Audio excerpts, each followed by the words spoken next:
Assalamualaikum warahmatullahi wabarakatuh. Perkenalkan, nama saya Fahrul Rozi, mahasiswa jurusan Manajemen Angkatan 2018, Fakultas Ekonomi dan Bisnis Universitas Riau. Baiklah, pada kesempatan kali ini saya akan menyampaikan materi-materi yang saya pelajari selama perkuliahan mata kuliah Manajemen Keuangan Internasional. Di samping itu juga, saya akan menyampaikan kesan dan pesan saya selama perkuliahan.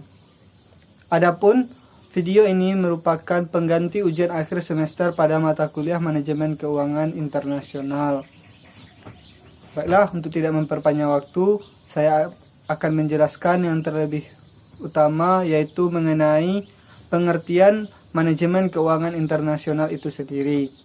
Manajemen Keuangan Internasional adalah suatu manajemen yang menangani keuangan secara internasional sehingga membantu kelancaran transaksi internasional seperti ekspor, impor, valuta asing, dan lainnya.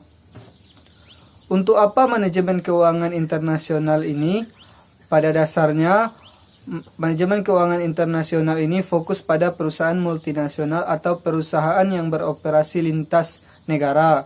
Namun, perlu kita ketahui untuk saat ini, perusahaan lokal juga perlu mengetahui apa itu manajemen keuangan internasional, karena sama kita ketahui kompetitor-kompetitor perusahaan lokal ini tidak hanya berasal dari lokal saja, namun juga berasal dari negara lain, seperti contohnya perusahaan tekstil lokal yang kompetitornya yaitu perusahaan tekstil dari negara Cina. Ada 3 teori yang menjelaskan kenapa perusahaan MNC itu terdorong untuk melakukan bisnis internasional. Yang pertama yaitu teori comparative advantage, yaitu adanya keunggulan kooperasi. Artinya di sini suatu negara dengan negara yang lainnya memiliki keunggulan yang berbeda. Misalnya si A unggul dalam sumber daya manusianya dan si B unggul pada sumber daya alamnya. Sebagai contohnya, apabila suatu perusahaan garmen yang mana perusahaan ini memerlukan banyak tenaga kerja, otomatis perusahaan ini pasti akan mencari negara yang upah tenaga kerjanya yang murah agar keuntungan yang didapatkan bisa lebih maksimal. Yang kedua yaitu imperfect market theory, yaitu teori yang menjelaskan bahwasanya faktor modal-modal itu tidak mungkin dipindahkan. Seperti halnya yang tadi, sumber daya alam negara A seandainya berlebih, namun sumber daya alam tersebut tidak bisa kita pindahkan ke negara perusahaan induknya. Otomatis perusahaan tersebut harus mendirikan anak perusahaan di tempat negara yang sangat banyak sumber daya alamnya tersebut. Yang ketiga yaitu product circle theory ini, yaitu produk itu memiliki siklus. Sebagai contohnya, permintaan konsumen negara Indonesia terhadap handphone merek Samsung sangat meningkat. Nah, untuk mendapatkan harga produksi yang murah dan dapat dipasarkan dengan murah juga, otomatis induk perusahaan Samsung itu pasti akan mendirikan anak perusahaannya di negara Indonesia, karena permintaan terhadap handphone merek Samsung ini sangat tinggi di negara Indonesia itu. Di samping itu, pada mata kuliah Manajemen Keuangan Internasional ini kita juga belajar mengenai analisis risiko negara. Analisis risiko negara ini adalah solusi untuk mengawasi segala kegiatan usaha yang ada di suatu negara. Tujuannya agar setelah usaha tersebut dijalankan di sebuah negara dapat terhindar dari risiko negara yang tinggi sehingga kesejahteraan negara tersebut dapat meningkat.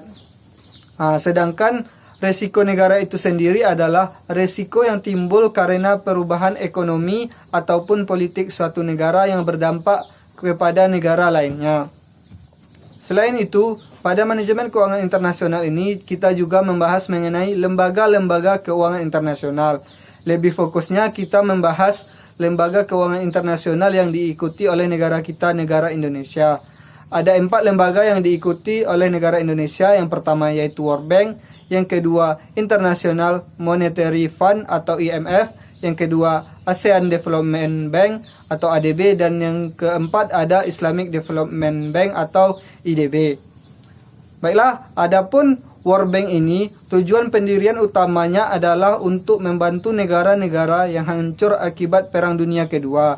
Namun, seiring berjalannya waktu, World Bank ini sekarang tidak hanya membantu negara-negara yang kena dampak dari Perang Dunia Kedua tersebut saja, melainkan hampir seluruh negara yang ada di dunia ini. Yang kedua yaitu International Monetary Fund, yaitu lembaga turunan dari World Bank ini yang berperan lebih fokus pada permasalahan moneter. Dan yang ketiga ini ada ASEAN Development Bank, atau yaitu lembaga ini hampir mirip dengan World Bank, namun ruang lingkupnya hanya di kawasan Asia saja. Dan yang terakhir yaitu Islamic Development Bank, yaitu lembaga keuangan internasional yang anggotanya itu adalah negara-negara Islam atau negara-negara yang mayoritas penduduknya Muslim. Mungkin itu materi yang saya pelajari selama perkuliahan manajemen keuangan internasional. Adapun kesan saya selama belajar mata kuliah keuangan internasional ini, yaitu selama pembelajaran saya merasa tegang karena harus bersiap-siap ditanyai oleh dosennya. Namun, dalam pembelajaran manajemen keuangan internasional ini, sistem pembelajarannya sangat baik, apalagi untuk situasi pandemi saat ini. Karena dalam pembelajarannya ini menggunakan sistem diskusi antara dosen dan mahasiswa, yang saat ini selama situasi pandemi ini sangat jarang kita rasakan. Kebanyakan dosen hanya memberikan materi, setelah itu selesai kelasnya. Namun di kelas ini berbeda karena setelah dosennya memberikan materi, dosen tersebut akan mengadakan diskusi mengenai materi tersebut dengan mahasiswa-mahasiswanya, dan di situ dosen ini akan bertanya kepada mahasiswa-mahasiswanya. Adapun pesan saya yaitu alangkah lebih baiknya apabila diskusi tersebut lebih menyeluruh ke seluruh mahasiswa yang ada di kelas tersebut. Karena yang saya rasakan selama diskusi, dosen ini hanya lebih berfokus kepada mahasiswa-mahasiswa yang aktif saja, sedangkan mahasiswa-mahasiswa yang tidak aktif atau diam hanya sekedar mendengarkan hasil perdiskusian tersebut. Mungkin itu yang dapat saya sampaikan. Apabila ada salah dari apa yang saya sampaikan, saya mohon maaf. Mohon bantuan like dan komennya.